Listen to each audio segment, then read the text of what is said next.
မင်္ဂလာပါဒေါက်တာဝမ်ရဲ့ Warm Space ကပြန်လည်ကြိုဆိုလိုက်ပါတယ်ဒီနေ့ကျမဒီဗီဒီယိုလုပ်ရတဲ့အကြောင်းအရာတော့ကျမရဲ့ Warm Space မှာဒီမှာရှိနေတဲ့သူတွေအတွက်ပေါ့နော်ဘယ်လိုမျိုးကျန်းမာရေးဝန်ဆောင်မှုတွေပေးနိုင်မလဲဆိုတာလေးကိုပြောပြပေးချင်တယ်အဲ့တော့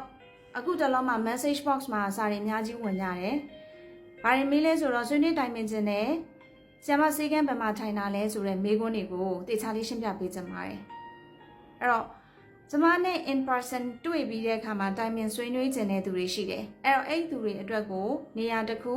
စီစဉ်နေစေဖြစ်ပါတယ်အဲ့တော့အဲ့ဒါကိုသိတယ်ဆိုလို့ရှိရင်ရပြီဆိုလို့ရှိရင်မကြမီမှာကြော်ညာပေးပါမယ်အဲ့တော့စောင့်ပေးပါအောင်နောက်တစ်ခုကကြတော့အခုလောလောဆယ်မှာကျမဒီ online service အနေနဲ့ counseling service တွေကိုပေးနေတယ်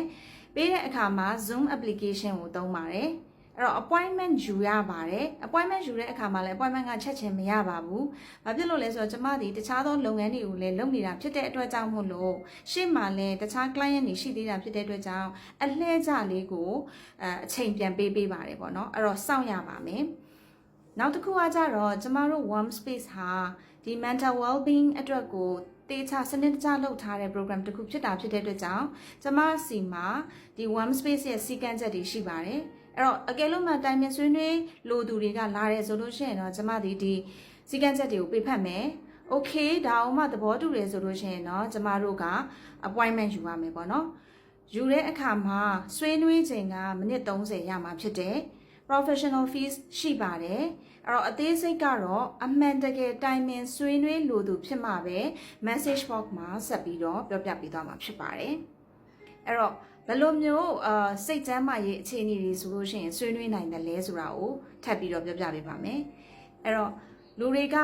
အများစုလာကြတဲ့သူတွေထဲမှာဆိုရင်တော့အတွေးလွန်ပြီးတော့စိုးရိမ်ပူပန်နေတဲ့သူတွေ